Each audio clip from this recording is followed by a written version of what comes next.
Halo, assalamualaikum warahmatullahi wabarakatuh. Selamat pagi semuanya, selamat datang lagi di kelas kita. Jadi kemarin kita sudah belajar tentang aset tetap atau aktiva tetap. Nah, sekarang kita mau belajar tentang pengendalian kas. Jadi di sini ada kata kas dan bank. Oke, kita mau bahas apa ya di kas dan bank?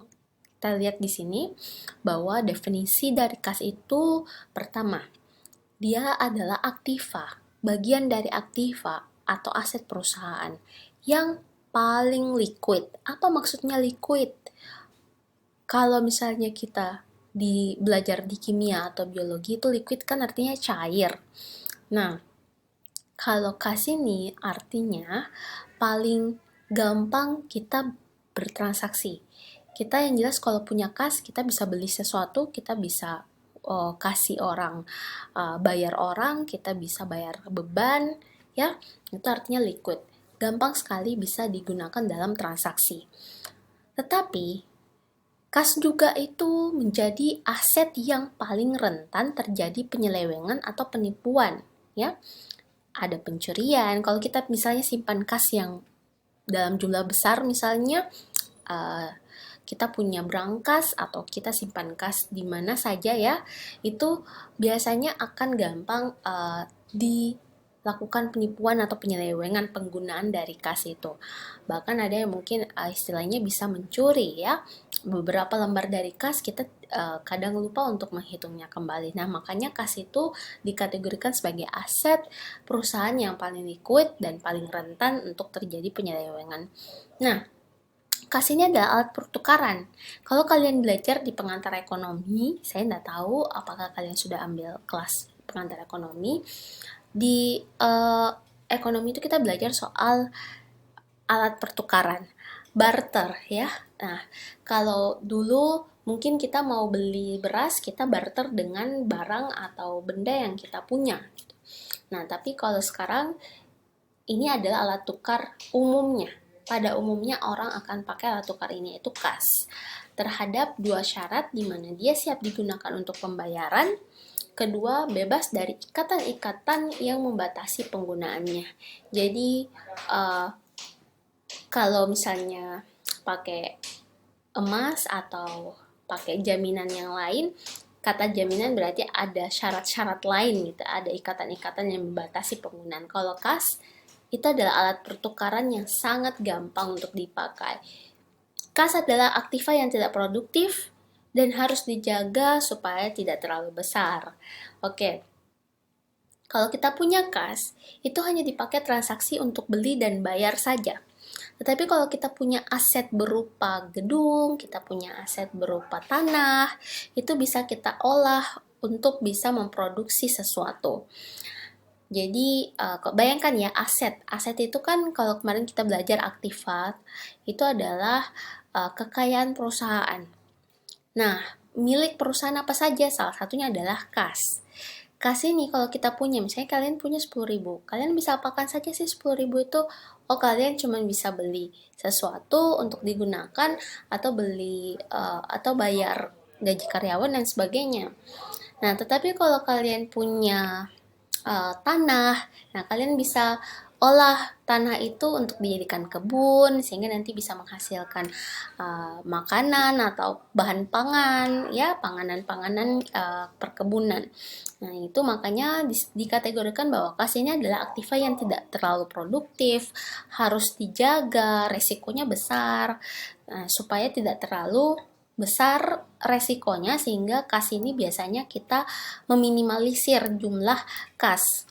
Nah, biasanya orang-orang di dompetnya itu akhirnya sekarang lebih aman kalau dia pakai kartu kredit. Nah, apakah betul aman? Kadang kartu kredit juga gak aman. Nah, sehingga mereka akhirnya investasi. Nah, itu berarti kekayaannya berubah dari kas menjadi bentuk investasi-investasi. Gitu ya. Oke, kita lanjut slide-nya. Komposisi kas. Di kas ini ada yang diterima sebagai setoran oleh bank dengan nilai nominal. Jadi ada kas itu biasa terdiri dari uang kas, uang kertas itu sendiri, uang logam, valuta asing, giro, cek, semua itu adalah kas. Jadi kalau kalian pegang lembar kertas dan berupa cek atau giro atau valuta asing ya yang kalian pegang semuanya itu adalah komposisi kas. Jadi diterima sebagai setoran oleh bank dengan nilai nominal. Bank juga itu kalau kita misalnya pergi ke bank, ini semua yang bulat-bulat ini, uang kertas, uang logam, cek, giro, valuta asing kan bisa diterima oleh bank. Makanya disebut sebagai komposisi kas. Pengawasan kas. Ini ada penerimaan. Jadi tujuan dari pengawasan kas melindungi kas dari pencurian dan penyalahgunaan mulai saat diterima sampai disetorkan ke bank. Ada yang namanya sebagai preventive control. Ini adalah pengendalian untuk mencegah. Lalu yang kedua adalah menemukan pencurian atau penyalahgunaan kas, detective control. Jadi bentuk pengawasan kas itu biasanya melalui preventif, pencegahan, lalu detektif itu adalah kalau sudah terjadi kasus pencurian atau penyelewengan kas, maka kita harus mendeteksinya, menginvestigasinya. Nah, biasanya kita lihat sumbernya dari mana. Oh, ada penjualan tunai, ada dari hasil penagihan dari pelanggan. Penjualan tunai, oke, ini dalam bentuk pendapatan. Jadi kita terima kas secara langsung dari aktivitas perusahaan tersebut menjual barang dan dagang atau mengajukan jasa. Nah, tetapi ada pelanggan kita atau pembeli dari customer lainnya untuk beli barangnya ke kita itu tidak tunai, makanya dia utang ke kita, sehingga kadangkala ke depannya kita menagih dari pelanggan. Nah, ini adalah sumber kas kita. Jadi, kas kita ini bersumber dari penjualan tunai dan hasil penagihan dari pelanggan. Oke. Setiap hari harus dilakukan perhitungan kas dan membandingkan antara catatan di buku kas dengan dana yang ada di tangan kasir. Perbedaan dalam jumlah kecil karena bulat ya, pembulatan, pengembalian yang bernilai nominal kecil dicatat dalam akun kekurangan dan kelebihan kas. Jurnal saat selesai perhitungan kas, yang pertama itu adalah kas debit. Kemudian debitnya apa? Oke, ada kekurangan atau kelebihan kas. Lalu penjualan di kredit. Ini kalau terjadi transaksi penjualan, terus kita mau cek apakah benar kita terima kasnya sekian. Oh, ternyata misalnya ada kekurangan, maka perlu kita cantumkan. Kelebihan perlu kita cantumkan juga. Oke, ini pengawasan kas. Di penerimaan kembali ya, fungsi penerimaan kas harus ditunjukkan dengan jelas, harus segera dicatat dan disetor ke bank. Pemisahan fungsi antara pengurusan kas dengan pencatatan kas, laporan kas setiap hari. Nah, ini makanya fungsi kalian kalau misalnya nanti kalian jadi akuntan atau jadi manajer itu perlu sekali untuk mencatat secara detail laporan kas setiap hari. Dan harus kalian tempatkan. Ada yang mengurus kas, ada yang mencatat kas. Tidak boleh yang catat kas itu juga yang urus kas. Ngerti ya? Maksudnya ada pemisahan tugas. Ini artinya berbeda otoritas atau penugasan tugasnya si A dengan karyawan si B. Kalau sama, itu biasanya besar kesempatan melakukan penyelewengan kas. Karena dia Tommy yang catat ki, dia Tommy juga yang ngurus kasnya, dia Tommy yang terima. Nah, bisa jadi dia catatnya tidak sama dengan yang diterima, gitu kan?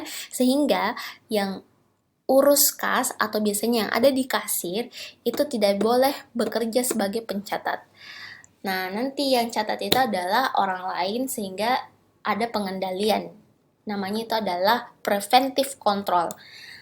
Pengendalian untuk mencegah terjadinya penyelewengan.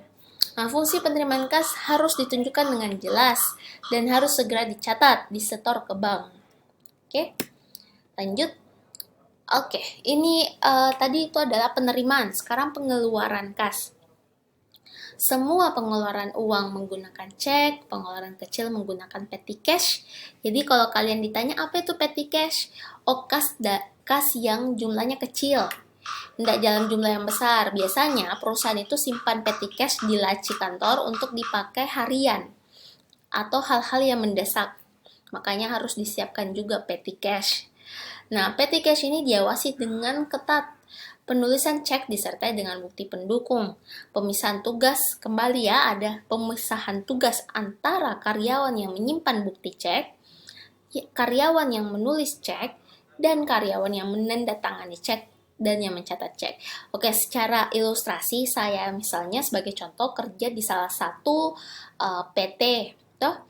Nah, saya ini bekerja ada 3 orang yang sampai harus menandatangani kalau ada yang mau ditransfer. Saya dulu yang buat key transaksinya. Berapa nominalnya, berapa untuk tujuan ke siapa, dan apa nama tujuannya apa gitu.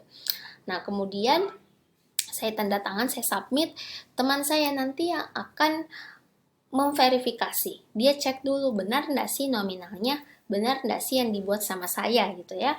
Nah, kalau sudah di TTD, ditandatangani, di ACC, baru lagi sampai ke atasan. Nah, atasan inilah yang akan melihat. Jadi, dia mengawasi. Dia tidak berfungsi sebagai proof, tapi dia punya rekam jejak apa yang dibikin sama saya dan teman saya. Gitu. Jadi, ada pembagian tugas. Yang kelima, audit cash dengan waktu yang beda dan mendadak. Lalu ada disebut sebagai laporan kas harian. Nah, ini laporan kas harian ini penting sekali. Apalagi nanti kalian akan belajar soal laporan arus kas. Itu adalah komponen dari laporan keuangan. Jadi kalau kalian ingat ya, laporan keuangan itu terdiri atas neraca, laba rugi, perubahan ekuitas atau perubahan modal, keempat, laporan arus kas, kelima, catatan akhir laporan keuangan. Jadi ada 5 komponen dari laporan keuangan lengkap.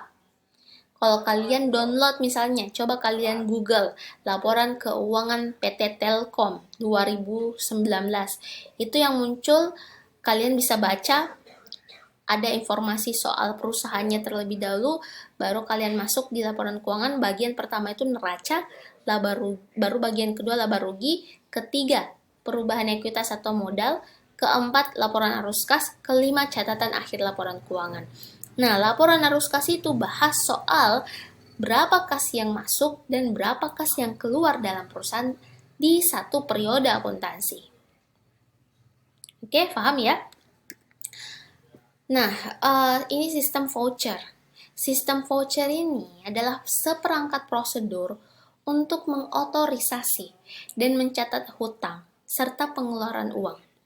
Sistem voucher menggunakan voucher, arsip voucher yang belum dibayar, dan arsip voucher yang sudah dibayar. Oke, jadi pengawasan kas ada yang namanya, kita punya sistem. Jadi ada sistem yang menggunakan voucher, arsip voucher yang belum dibayar, arsip voucher yang sudah dibayar. Ini untuk sistem pengeluaran ya. Nah, pengawasan kas, sistem voucher dibuat oleh bagian akuntansi.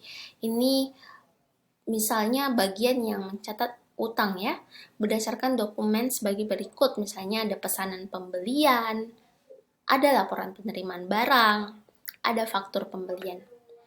Saat pembuatan voucher dokumen pendukung tersebut, diverifikasi dulu jumlahnya, diverifikasi dulu harga, keakuratan matematikanya. Nah, setelah voucher disetujui, diarsip berdasarkan tanggal jatuh tempo. Saat dibayar dengan cek, voucher dicap lunas dan dipindahkan ke arsip voucher yang sudah dibayar berdasarkan nomor urut. Oke, kita pergi ke rekening koran atau bank statement. Kalian kalau ke bank atau lihat bukunya, kalian bisa saya mau cek rekening koran saya mau lihat bank statement saya. Gitu kan? Nah, biasanya ada komponen tanggal, saldo awal, daftar pengambilan lewat cek, daftar setoran, saldo akhir, dan debit kredit memo. Baik, ini rekonsiliasi kas. Oke, ini penting ini rekonsiliasi kas. Oke, saya stop dulu videonya, nanti saya lanjut lagi. Saya mau kirim dulu ke kalian video yang ini ya.